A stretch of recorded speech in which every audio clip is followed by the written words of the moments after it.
of where we are.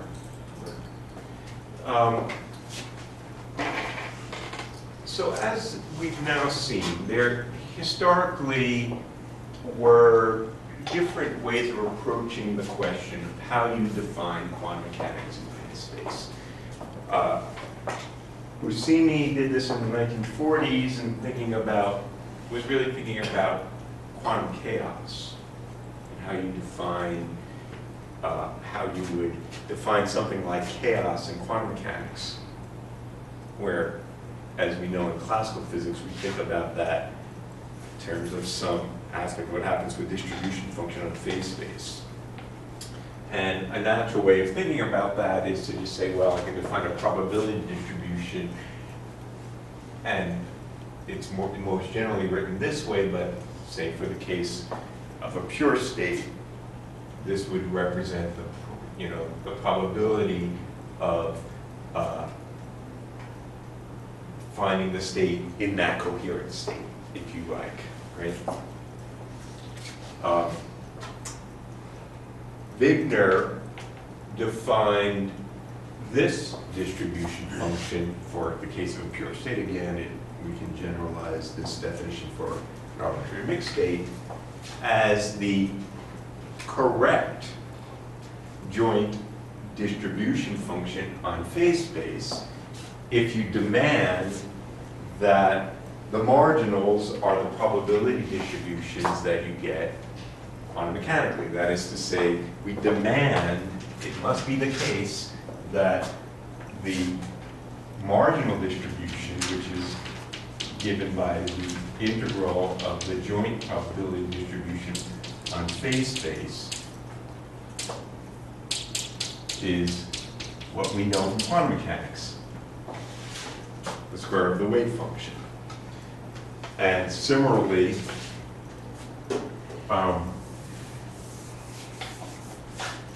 the probability distribution of finding a certain momentum would be the marginal distribution integrating the joint distribution over momentum, and that should be the square of the momentum space distribution. So if I'm going to define a joint probability distribution on phase space, that's one requirement you might demand. It seems like a very reasonable requirement if you're going to say something that is a joint probability distribution in phase space. It should have the right marginals. And that's true no matter what we're measuring in any of the quadratures in phase space. So what we have come to understand more recently is that these three kind of, oh, and yeah, of course, there's the Glauber distribution, which came from a different perspective altogether, thinking about what kind of state would give a classical photon counting statistics, as we discussed for many weeks now. But as we've now come to understand, all of these distributions are really different sides of the same coin. They represent different representations of the state with respect to different ways in which we order x and p, because x and p don't commute. Or as we write it, different orderings with respect to a and a dagger, because a and a dagger don't commute.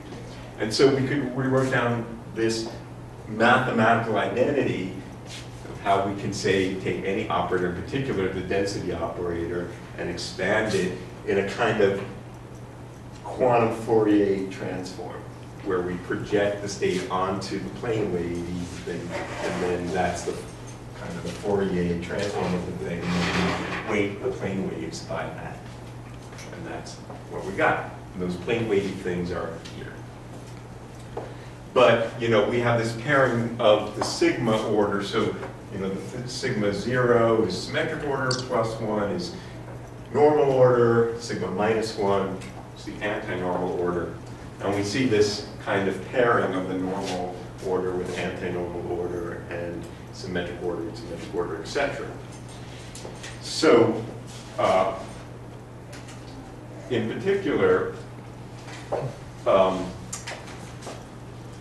what that means is that if I look at, say, the expected value of some observable, where that observable is some function of the canonical coordinates, some function of the space-based coordinates, then it looks like a classical average of the representation of the function over phase space, but we have this kind of pairing where we have, if we're talking about the normal ordered representation of W, we have to look at the anti-normal ordered representation of A, and vice versa. Okay? By the way, these things are sometimes known as the Weil symbols of the operator, Hermann Weil. How is he supposed to sign like that? And these operators are sometimes known as the Weil operators.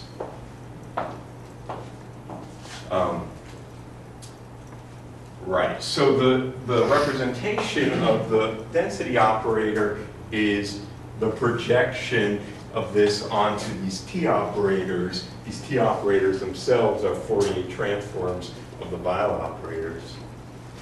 And we can think about them as the inverse Fourier transform of the characteristic function.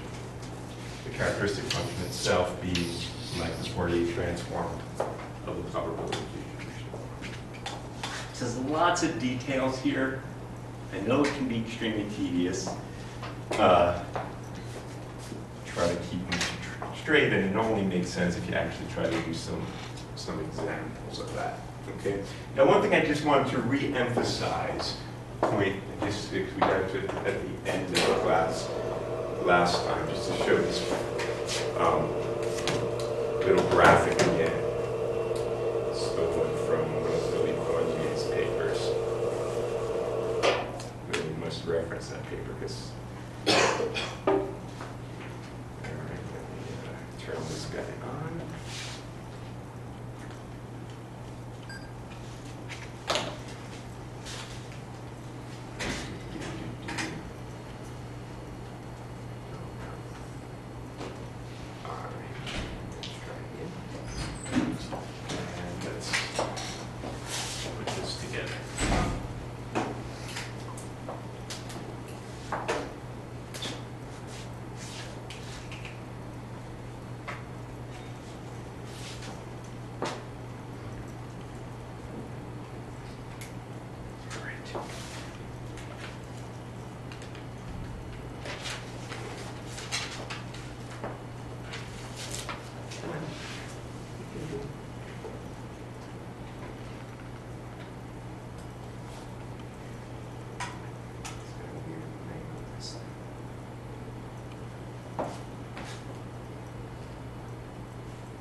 What's that? It was just up.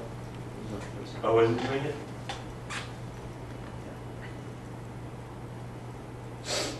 There's something weird with the connector.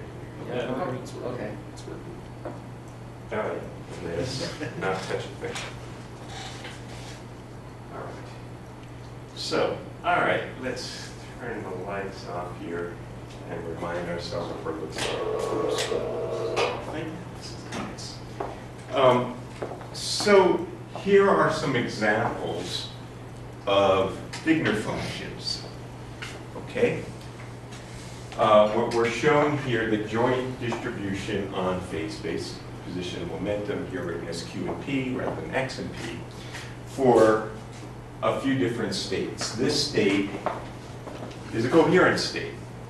Okay? It's a displaced ground state of the simple harmonic oscillator.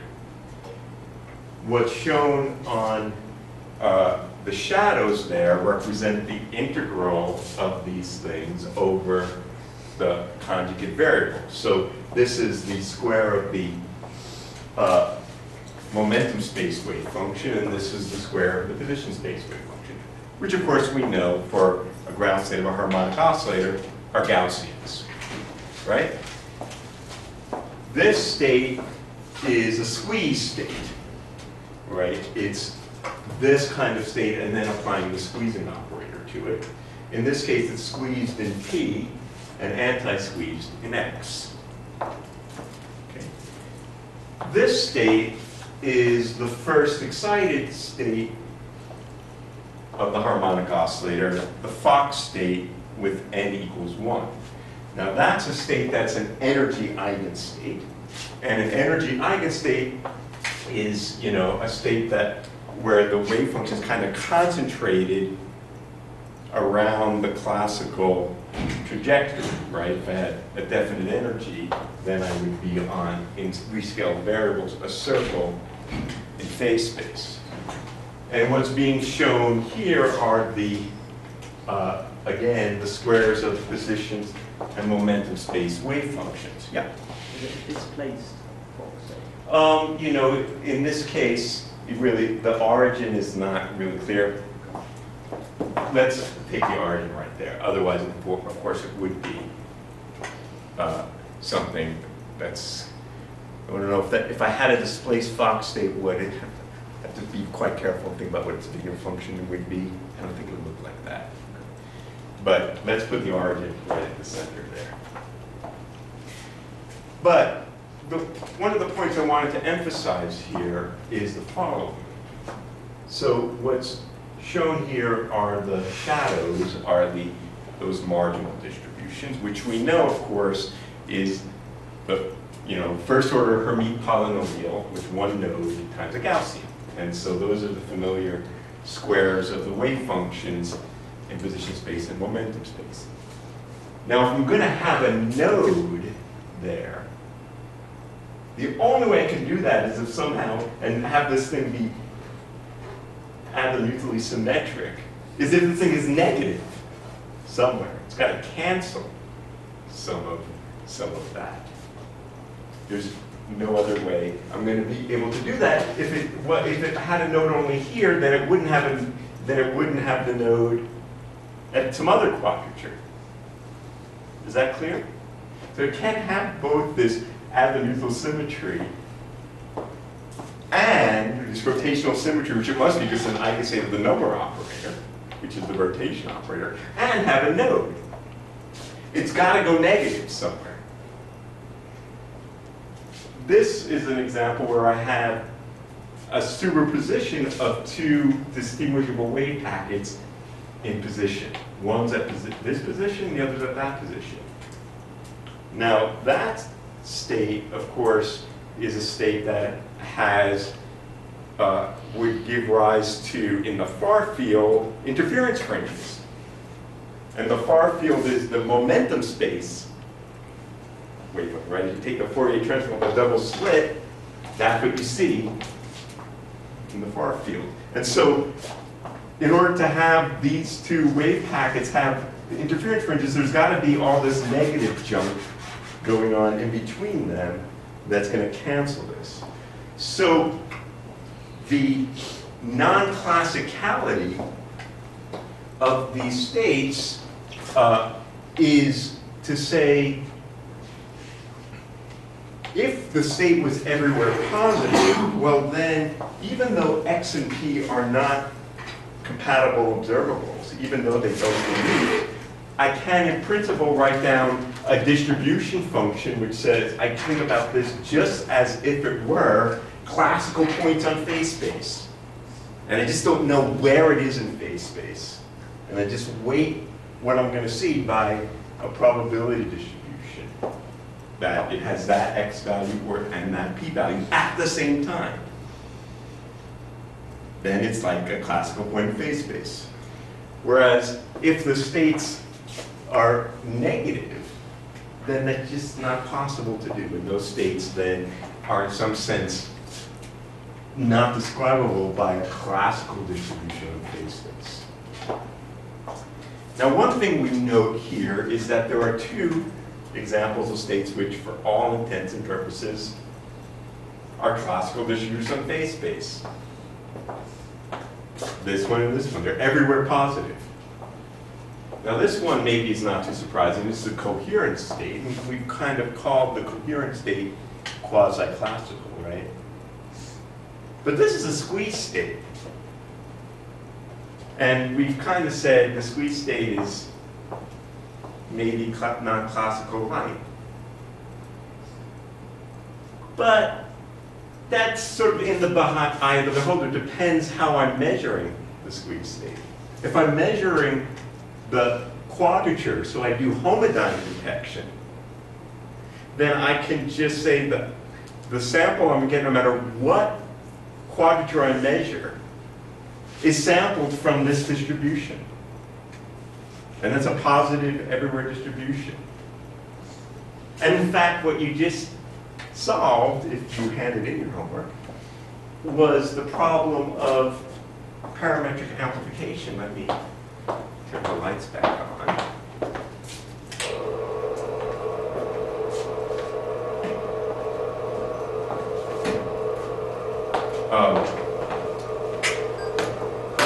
Where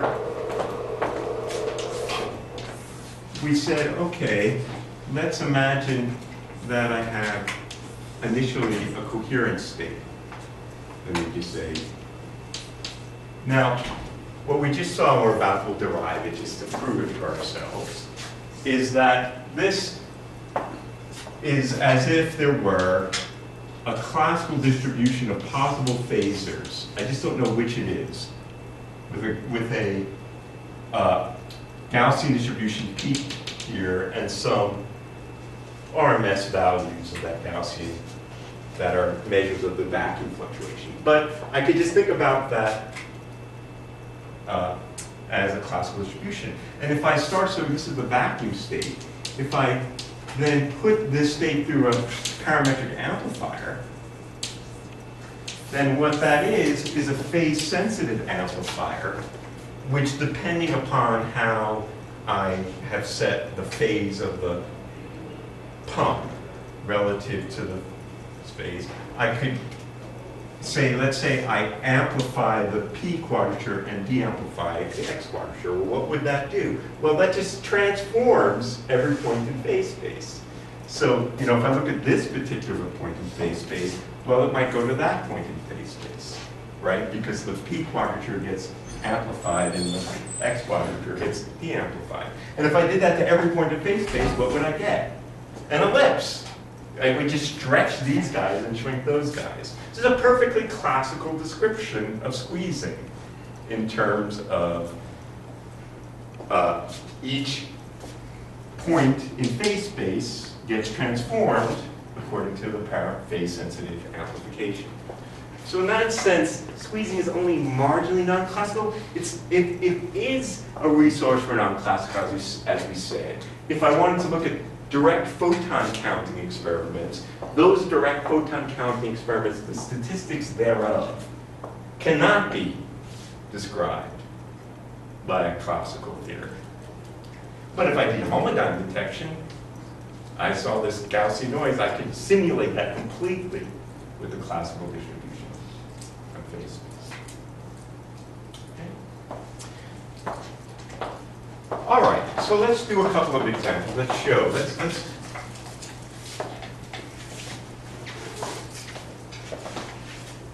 yeah, we go from the polar vortex to the sonic.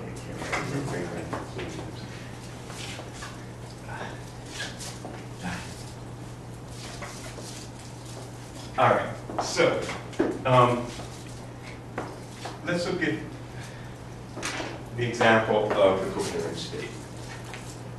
Oh, I guess there was one, before I go to the examples, there was one little technical point that I wanted to emphasize here.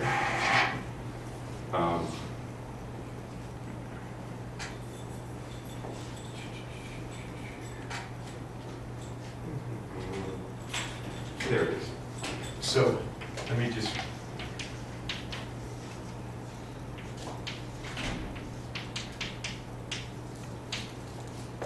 because all these different orderings are related to one another through this kernel, the different quasi-probability distributions are related to one another. So in particular, the Wigner function is a kind of coarse graining of the P function. This is a convolution of the P function with a Gaussian. It's kind of a smearing function.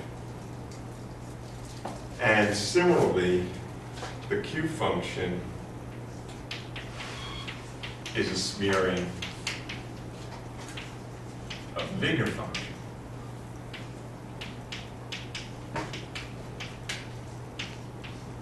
Which is a double smearing of the P function. So as we discussed last lecture, this smearing, it makes it such that the Q function always exists.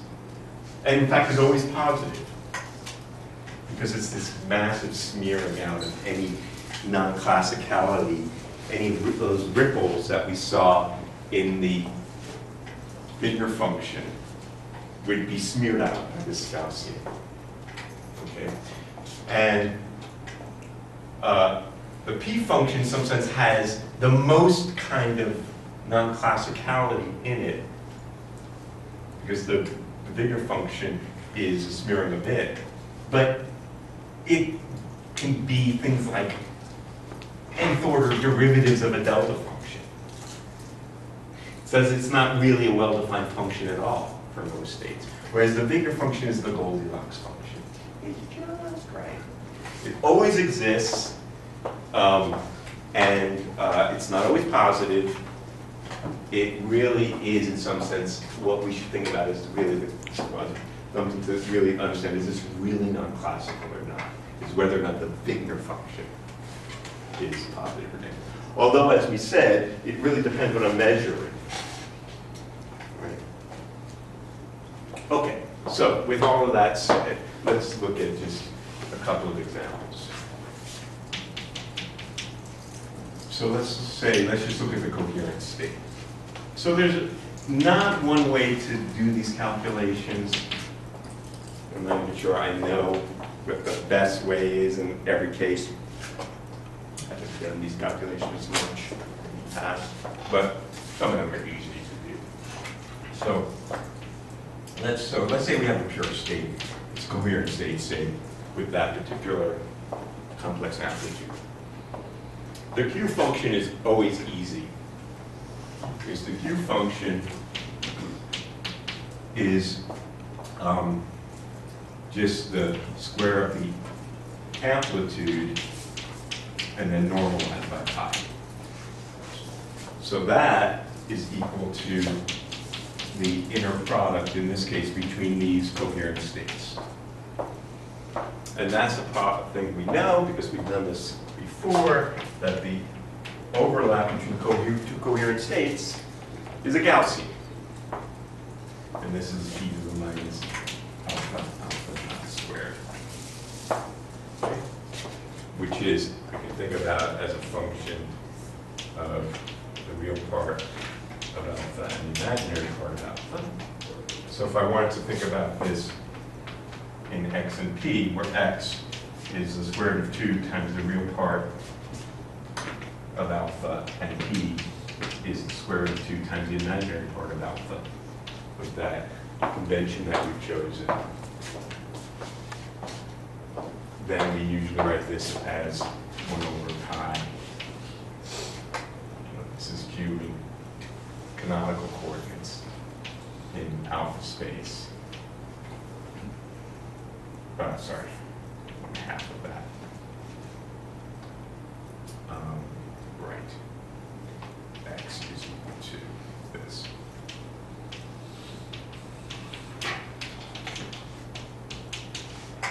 So that's equal to 1 over 2 pi e to the minus x minus x0 squared over 2 minus p0 squared over 2. So this is a Gaussian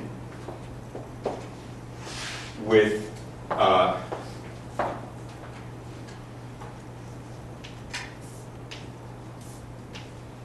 And from this Gaussian, we can immediately read off, for example, what the variance is in x and p. They're equal, and they're equal to 1 in these units.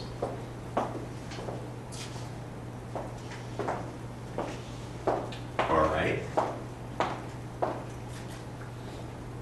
So that's fine. We expected the Q function to be positive because it has to be. Or no matter what the state is, the Q function is positive, and it has, in this case, it's Gaussian with these variances. Now notice, remember in our units, the vacuum state or coherent state has a variance 1 over square root of 2.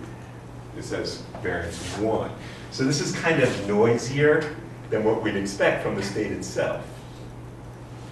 Okay, this is maybe not the right way to say this. This is delta. I'll call this.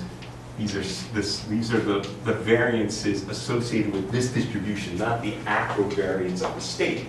To calculate the variance of the state, you have to plug in the anti-normally ordered version of the operator delta x squared, and then average that with this, right? Because you have to match the normal order with the anti-normal order, and that would have negative stuff which would subtract off some of that.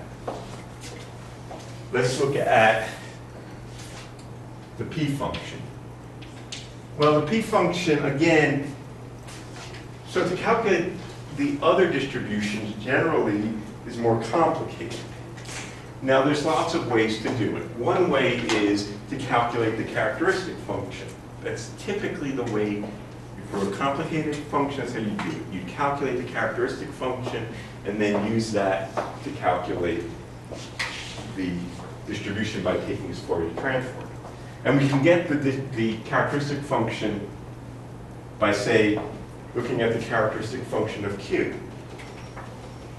By Fourier transform the Gaussian. And once I have the characteristic function for Q, I could then get the characteristic function for P by multiplying it by the right e to the something or other. However, in this case, we can write this down by I. Why? Well, the P function is defined such that the state is equal to this. So what is the P function in this case? If my state is the pure state, alpha naught. It's a delta function, which is of course a Gaussian with an infinitely small width. And of course, if I look at that, it makes sense because I plug in the P and I, get the delta function that gives me the Gaussian. That's exactly what we write. The P and the Q are related. Do that Gaussian convolution. So the P function, if I have something that's a coherent state, it's just a point in phase space from the point of view of the P function. What about the Wigner function, our Goldilocks function? Well, again, we have many ways to do that. We could use Wigner's original formula. That sometimes is nice. We'd have to write down the x and p, the momentum, whatever the position momentum space representation of this. However, just to see how that works, let's write down the characteristic function. That's typically how you would do this, which is equal to the trace of the state with the displacement operator, with the Wigner function. And the state is the pure state. And we know how to take the trace, wave to sound, and so we can put it on that side. Sorry, that should be a D.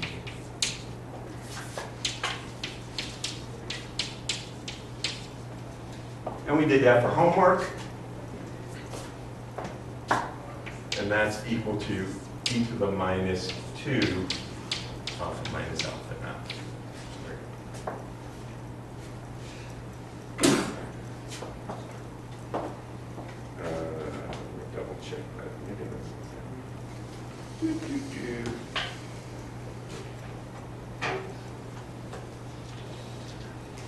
Oh yeah, that's not right. This is the characteristic function. Sorry. We still did that for homework, even though I didn't do homework. So let's write this as a function of beta. Sorry. Always bring pencil. And we did this, and this in fact is equal to this. Right, that makes sense. Let's think about it for a moment.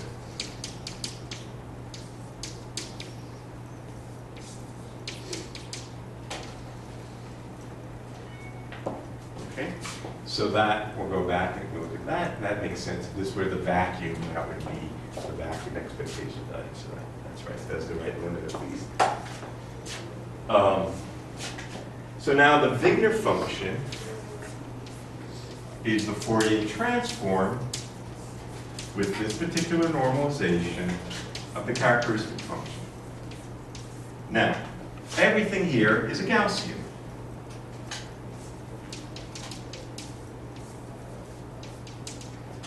This is a Gaussian, this is a phase factor. So the Fourier transform of a Gaussian is a Gaussian. And that's what I was jumping the gun on. And this is equal to 1 over.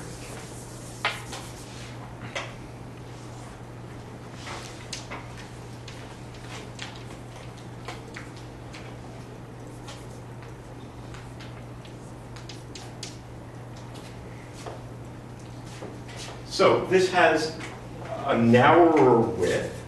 In fact, if I look at it in terms of the position of momentum quadratures, what I have is this.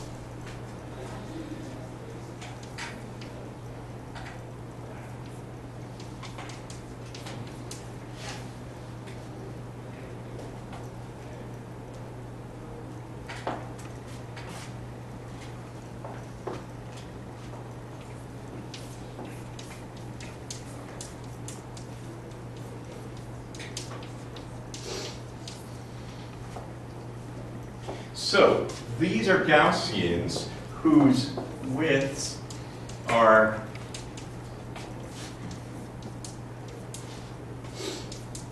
whose sigmas are what we expect from the vacuum, right? This is a minimum uncertainty state because in this case, delta x squared is equal to x minus of the operator. This is a symmetrically ordered thing because it's a quadrature. It's exactly how we would calculate it. And this is equal to 1/2. And the same thing for p. This is a minimum uncertainty state. So, the coherent state, its Wigner function is Gaussian and everywhere positive with the width. So when we draw these pictures of our uncertainty bubbles that we've been doing for many months now, what we're drawing are the contours of the covariance of the Wigner function. That's what we're drawing. At least when it's a stick that's everywhere positive. Now there's a factoid, which is the following. If W of alpha is everywhere positive and rho is pure, then rho is a pure state.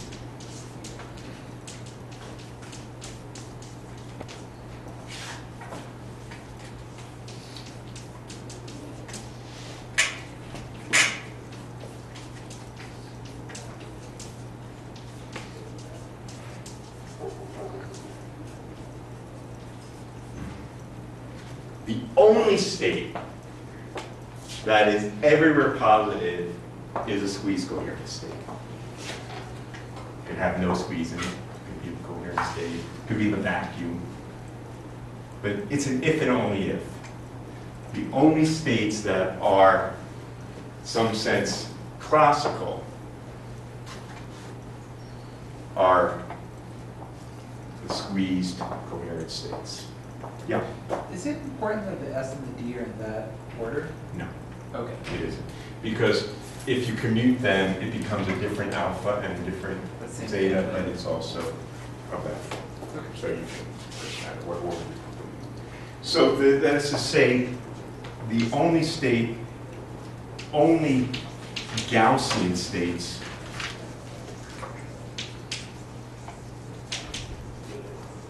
are classical or quasi-classical. And as we'll see, hopefully, toward the end of the semester, the whole theory of Gaussian states is a very interesting one, an important one in the theory of quantum information processing. In order to do something truly interesting, we need to have a non-Gaussian state. Otherwise, in some sense, you're just a stabilizer. Yeah? Why do you call it a Gaussian state? Because the Wigner function for this state is Gaussian. But is that related to? So what one can prove, this is known as the, gosh, whose theorem is this again? Name just got in my head.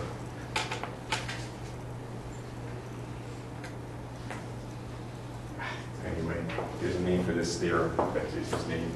Two people proved this in the early mid-70s. Proved that if the Wigner function was Gaussian, that the only way you can have a Wigner function that was everywhere positive is if the Wigner function was Gaussian. And the only function whose Wigner function is everywhere Gaussian is this one, if it's a pure state. And of course, if it's a pure state, then what is also true is the expectation value of sigma x times sigma p is a half. So if you try to make a Wigner function that was more localized on phase space than this, it's not a physical state. It doesn't satisfy the uncertainty principle. So Gaussian states will play an important role in our discussion a little bit later in the semester. All right. All right, let's do another example a little bit more quickly.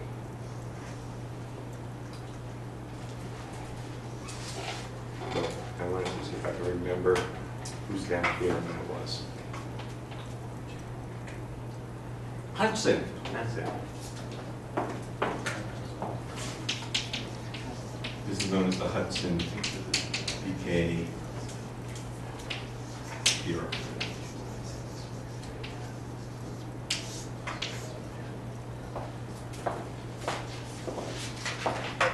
Right, okay, let's look at that Fox state.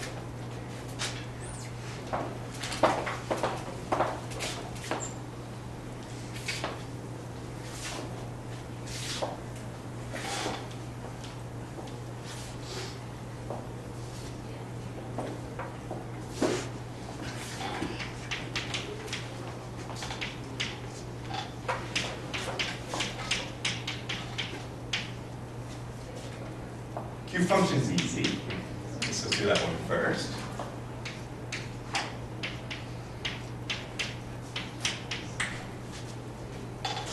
So that's equal to the Fox-based representation of the coherent state, right? Which is the Poisson distribution.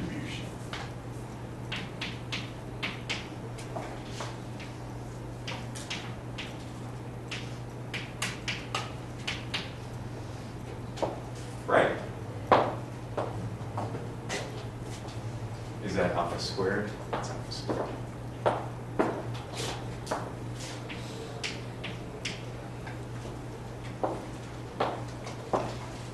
So what does that look like? So this is a function, so Q of x and p is equal to e to the minus x squared plus b squared over 2 x squared plus b squared to the n over some factors. So what does that look like as a function of x and p? Well, let's look at it, say, along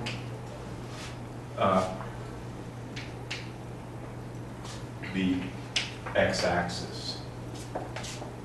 So, say at p equals 0. This is the p equals 0 plane, for example. Just taking a cut. P equals 0. Well, it falls off like a Gaussian here. And then it has this factor. So it sort of depends what n is. So if n is, some quadratic function to the power n, and then I have the Gaussian. So what this function is going to look like is something which, kind of falls off here.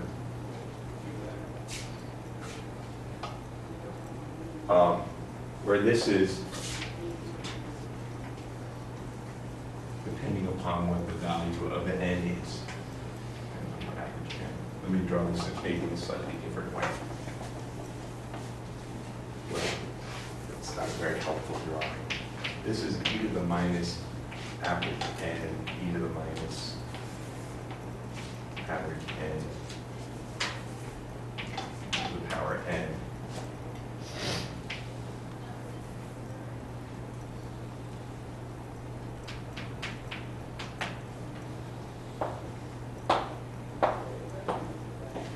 So this function is concentrated along this ring here. This is the ring in phase space, x squared plus b squared to the power n, but then falls off very rapidly once you get away from x squared plus b squared is 0. So if I were to look at this, perhaps a better way to look at it is this is x and p. Here is the value, say, let's look at the case n equals 1. This is the circle x squared plus b squared is equal to 1. And then everything is concentrated on that circle, and then it kind of has this Gaussian fall off around it.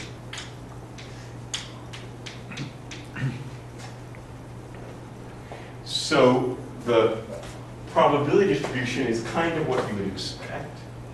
It's something which is concentrated on the classical trajectory and then falls off because there's a little uncertainty. That's the Q function. What about the Wigner function?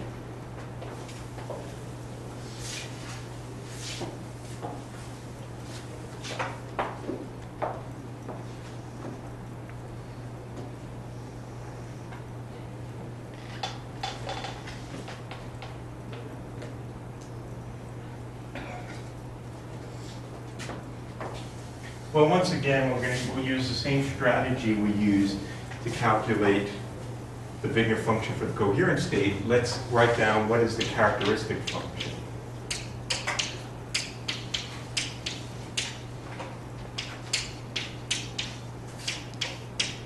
That, in this case, is the expected value of the displacement operator, where that is n. And we did that one for homework 2, some method in Math Madness. And that's equal to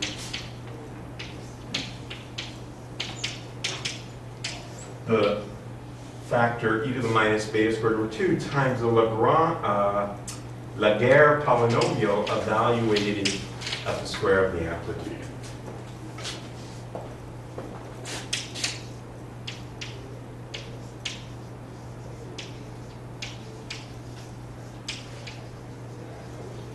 So to find the Wigner function, we take the Fourier transform of the characteristic function. And that involves the Fourier transform of Gaussians with polynomials.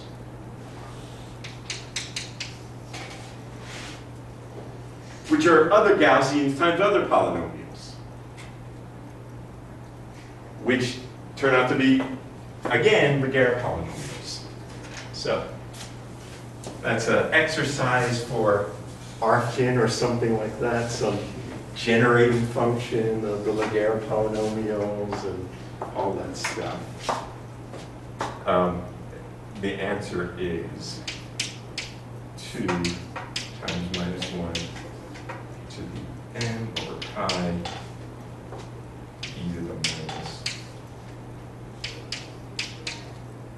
Laguerre polynomial for alpha squared. This can be negative. So that function that we were looking at the beginning of the lecture with the ring where n equals 1, what we had was, you know, if I look at this as a function of the magnitude of alpha, what we had is something that went like that. This is it. It's got the ring, if I looked at it in terms of azimuthal, but it dips below the origin. Yeah. What's n? Sorry. N. N is the particular. There's an n on your minus. Oh, I'm sorry. It should be to the n. Pardon me. Yeah. So This is alpha equals n. In case. This is for this case n equals 1. The one that we were looking at. Yeah. I want to go back to this. Yeah. Your last equation there with Q. The alphas disappeared. You're looking then at the maximum value? No, I'm sorry. I put a fast one on you. For this state, the average n is equal to alpha squared. So if I looked at the expectation value of the number operator,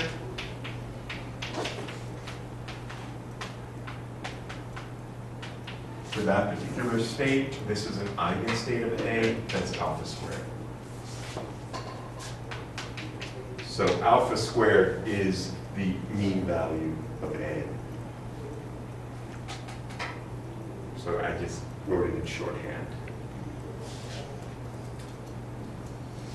So there's a little bit of tedium in doing these calculations. But the important point here is that we can, once we calculate these figure functions, we can determine their degree of non-classicality in some sense by how negative they are.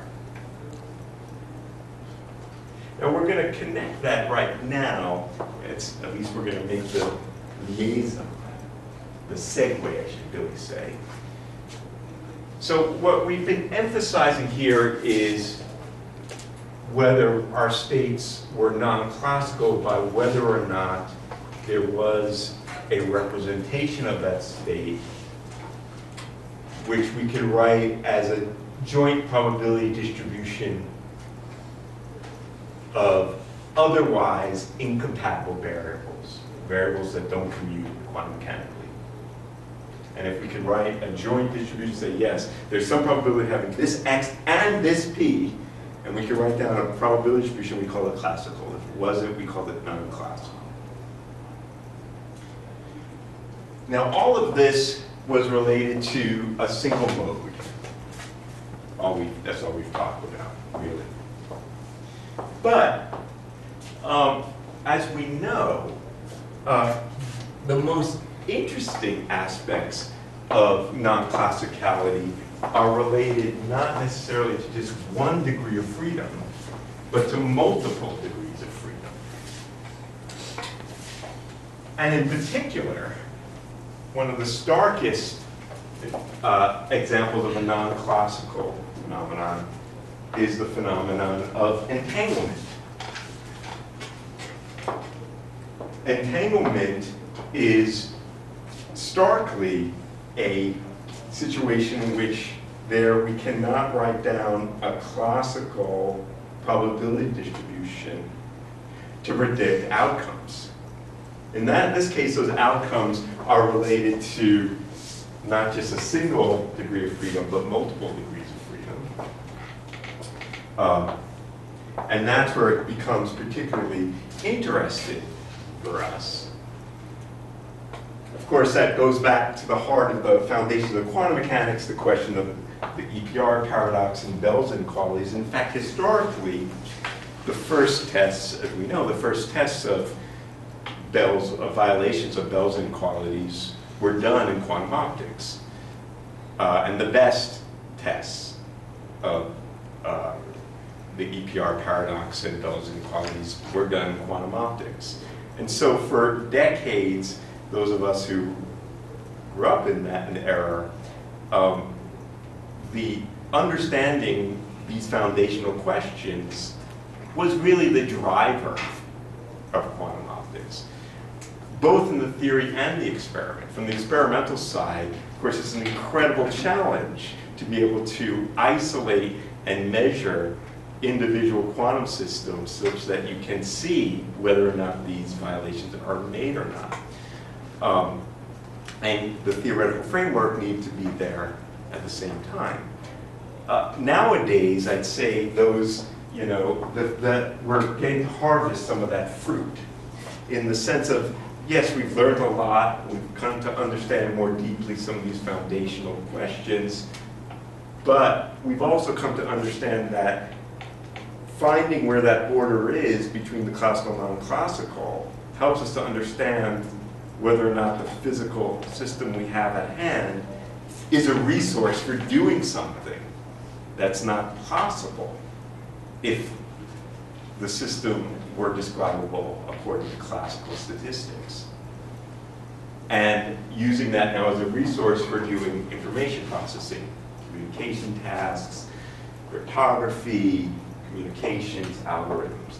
So non-classicality now is thought of as a resource.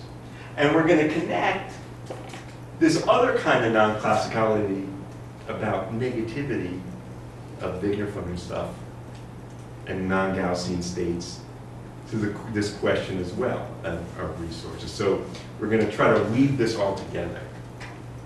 But what I want to do now is then just turn our attention then to the question of entanglement and multiple degrees of freedom and how we quantify that.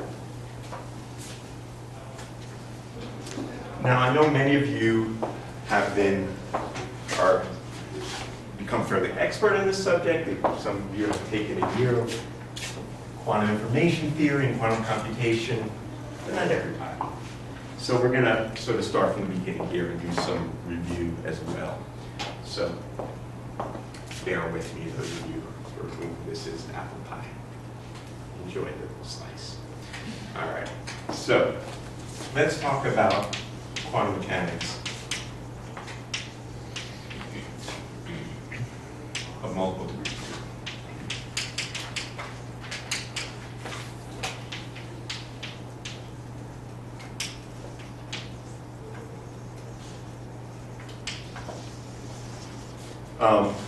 So let's start from very basic, just to wrap our heads around some of the key ideas.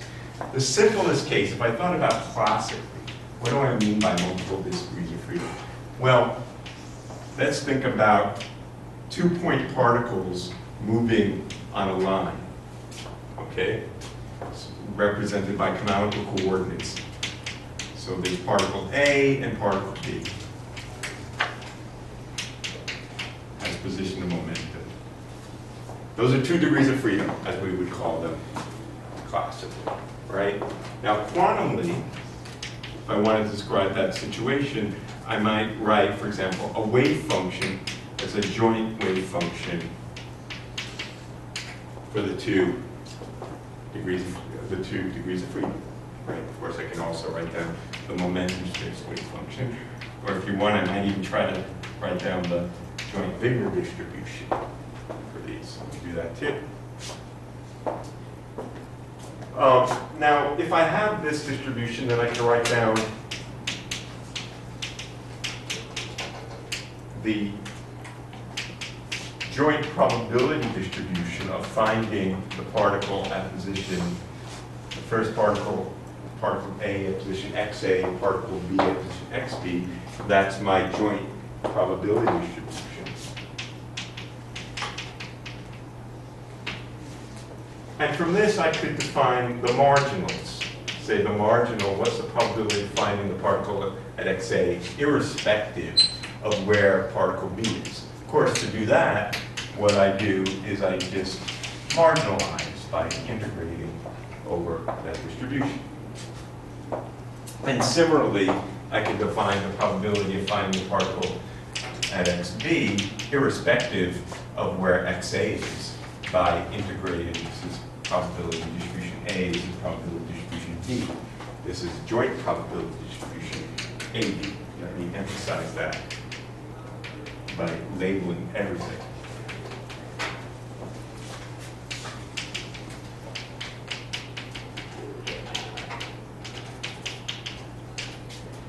Now, what we know is that P, the marginal distribution, is the square of some wave function for particle A, and the distribution B is the square of some wave function for B, if and only if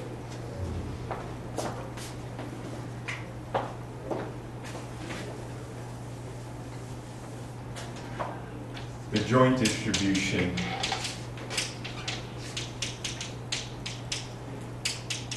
is a product state.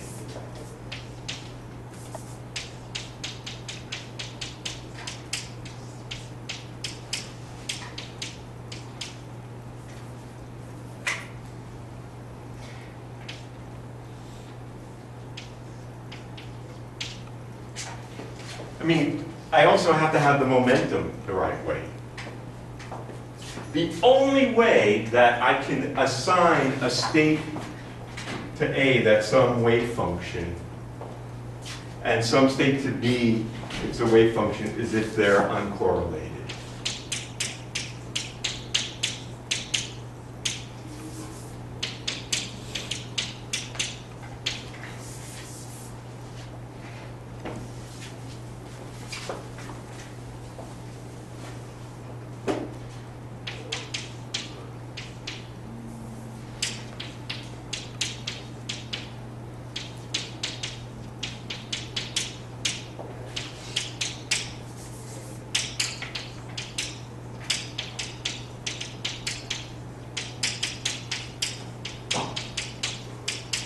The joint probability distribution is just the product of the distributions. Such a product state is what we say is separable. So if the wave function is of this form, if there exists a psi and a phi, such that the joint distribution is just the product of them, then we say the thing is separable. If not, otherwise,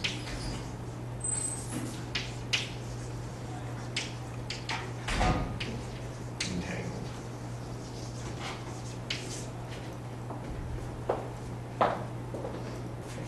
So our state, if the state is entangled, then I cannot ascribe a wave function separately to each particle. There is no one wave function. I can say this is the wave function of particle A, this is the wave function of particle B. All right, so in order to, so this is what motivates this whole notion of tensor products. So I will go, starting from this simple notion of wave functions, I want to now abstractify all of this and talk about this in Hilbert space, rather than in terms of the particular representation of wave functions. So, generally,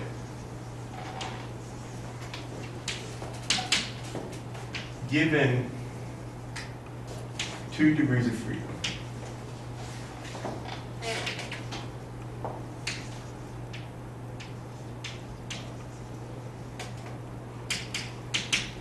the joint Hilbert space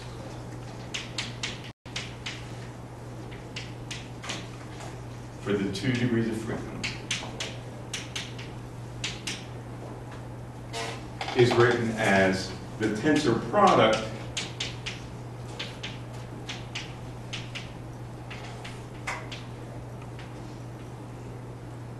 of the individual Hilbert spaces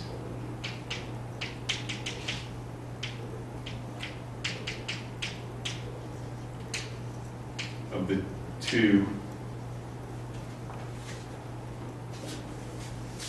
what we call subsystems.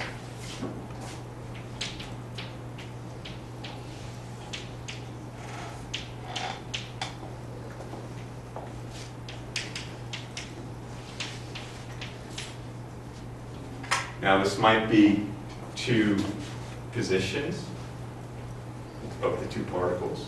They could be the spin and the orbit of a single particle, hence spin-orbit coupling. It could be the coupling of 2 spins, like the electron and nucleus, and hyperplane coupling. Any of that would be described by this kind of Hilbert space. These can be individually finite dimensional or infinite dimensional.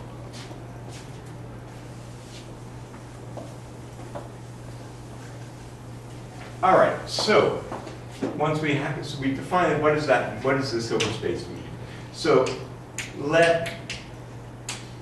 for now I'm going to think about HA and HB finite dimensional. Of course, we're very interested in infinite dimensions as well. We've been talking about that for the last few weeks with our harmonic oscillators. But for the moment, let's concentrate on finite dimensions. So let this set be a basis for the Hilbert space HA, which is of dimension B sub A. And let the set F, where the index takes on the values 1 up to the dimension of Hilbert space B, be a basis, orthonormal basis. When we define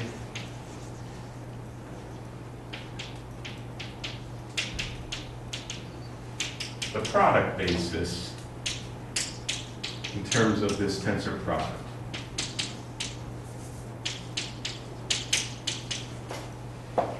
Okay, so this is a basis for the joint Hilbert space. Okay?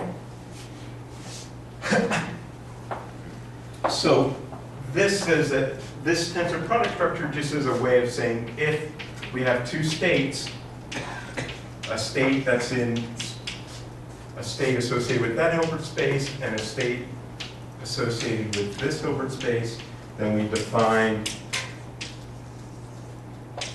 this as a state in the joint Hilbert space. So therefore the products are that way. And that product satisfies the following. If I look at, for example, the inner product of this basis vector with the state that's a tensor product, then that is defined to be the numeric product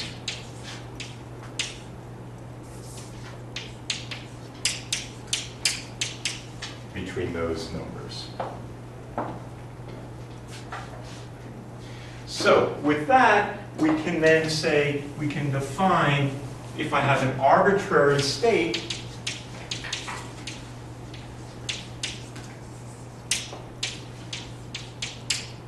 in the joint Hilbert space, I can write its representation with respect to this product basis.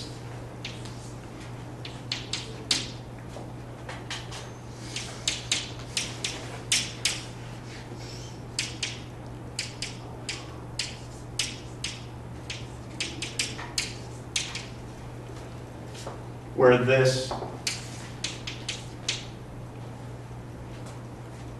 is equal to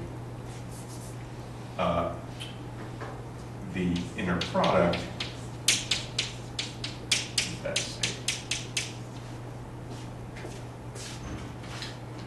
Okay? Now, why in the world is this called a tensor product? Well, it comes from the theory of tensors. So,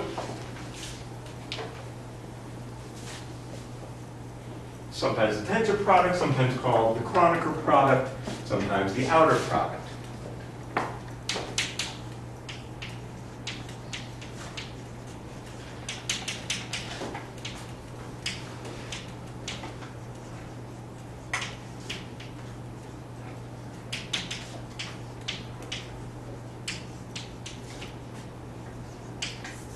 So, for example, suppose the state is, as I've written, a product state.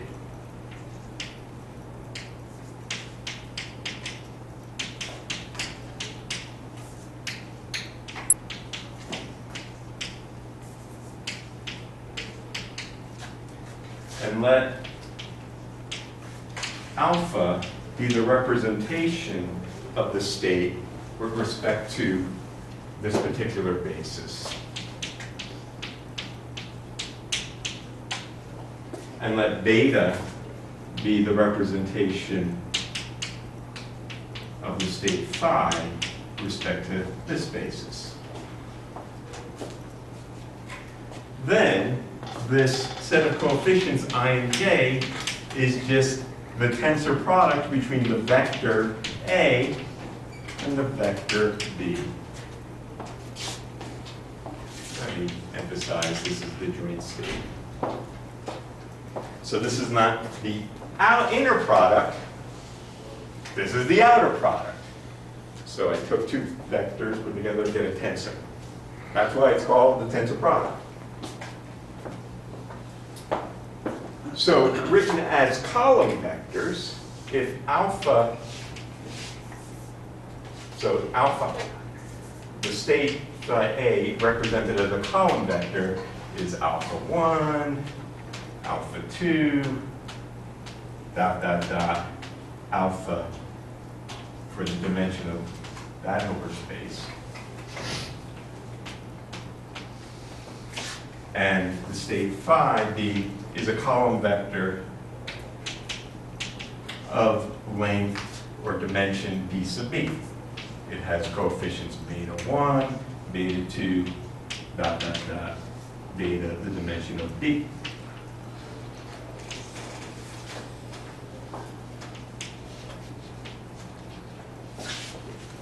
So, how do you take the tensor product of two column vectors?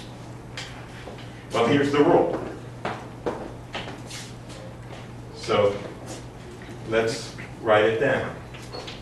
Psi AB is equal to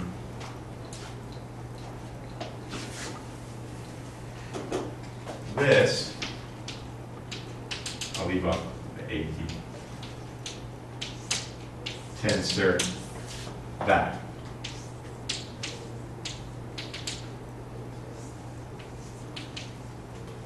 The way I always do it is this.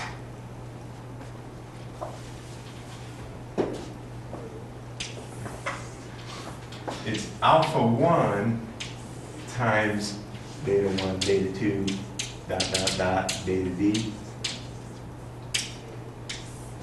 alpha 2 times beta 1, beta 2, dot, dot, dot, beta d, dot, dot, dot, alpha d, so A, beta 1, beta 2, dot, dot, dot, beta db.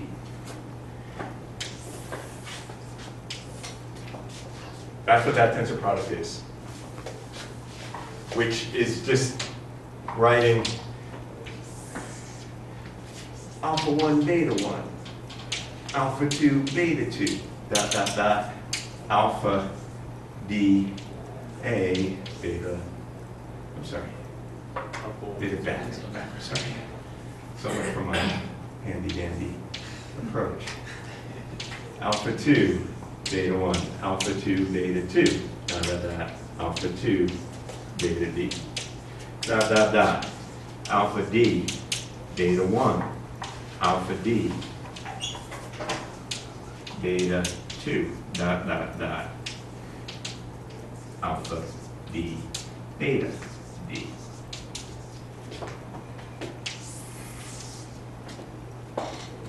Okay? And the order matters. Once you define the tensor product, you find a particular ordering of your basis. You got to keep it straight. The tensor product in the other order would have things differently. Would it be a unitary transformation? It would be. I mean, if you, depending what basis you choose, indeed, they are unitarily related along the same dimension Hilbert space in this case. Of course, now we can look at this. If dA is the dimension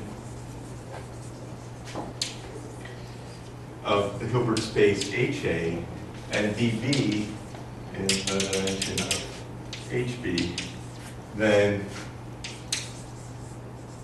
the dimension of the joint Hilbert space is the product of the dimensions of the two, as we know. Right. Okay. Oh my God, is it 6:30 already?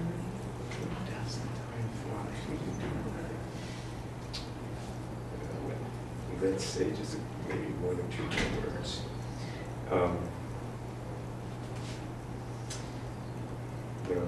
Let me think about what I want to do. Oh, yeah.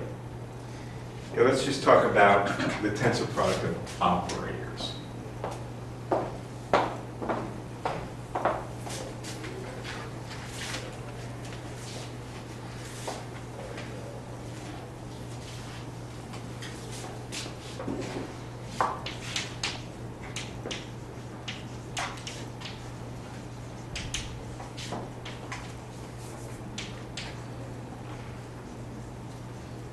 So if we have an operator, say, for some n on system A, right, like this,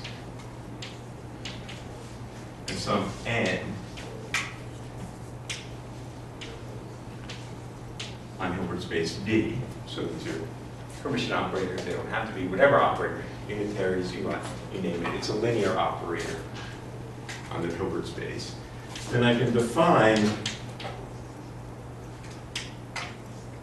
an operator that acts on the joint Hilbert space as the tensor product of those. And that has some very particular features. For example, we get a representation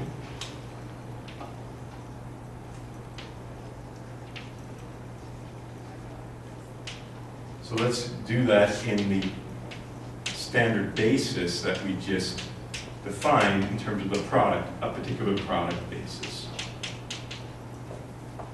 of these guys. So how is that defined? Well, that's defined as these primes. This is the A part.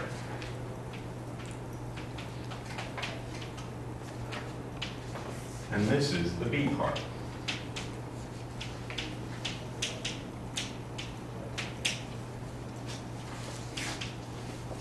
So this matrix element, OAB, IJ, I prime, J prime, is the product of these matrix elements, I prime, and J prime.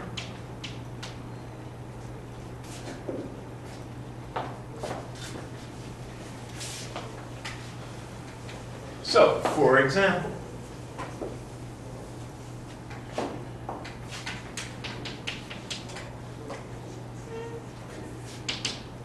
let's consider two spin 1/2 particles. Qubits. Okay. And let's say that I take as the bases, so my Hilbert space here is the joint Hilbert space for the two spin 1/2 particles. And let's take as our basis, the standard basis,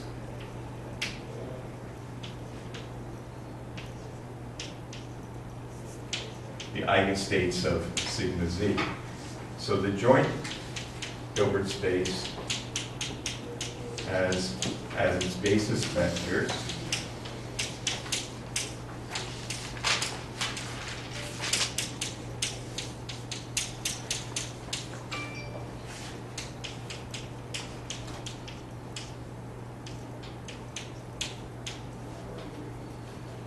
those.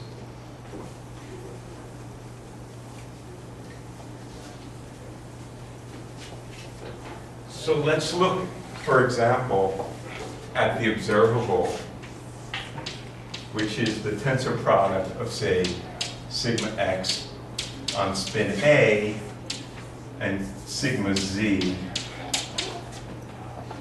on spin B. And let's look at the representation of this joint operator in this standard basis, according to this rule. So that means that O is represented by the tensor product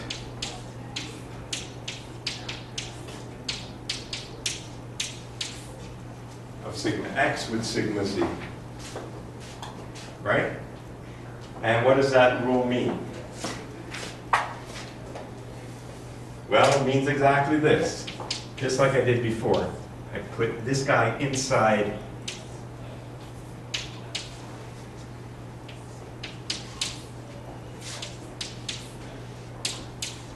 so it's got this kind of block structure.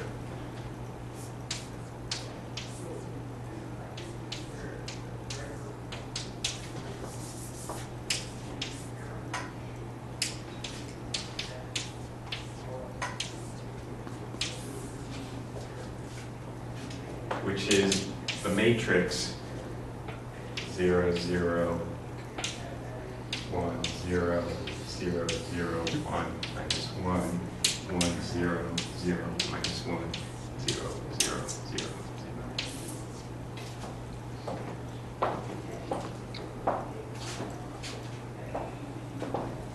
Just out of curiosity, how many people have not studied this in the quantum mechanics courses? So everyone has seen this at some level before. Okay. We're going to just review it some more because it's important for everyone to be on the same page about this. All right, so we'll call it quits for now. Where we're headed, what we're going to do is review the notion of how we talk about entanglement for tensor product spaces. And then from there, talk about what that means relative to local hidden realism, Bell's inequalities, and tests of Bell's inequalities in quantum optics. That's where we're headed. All right? Very good. I'll see you guys.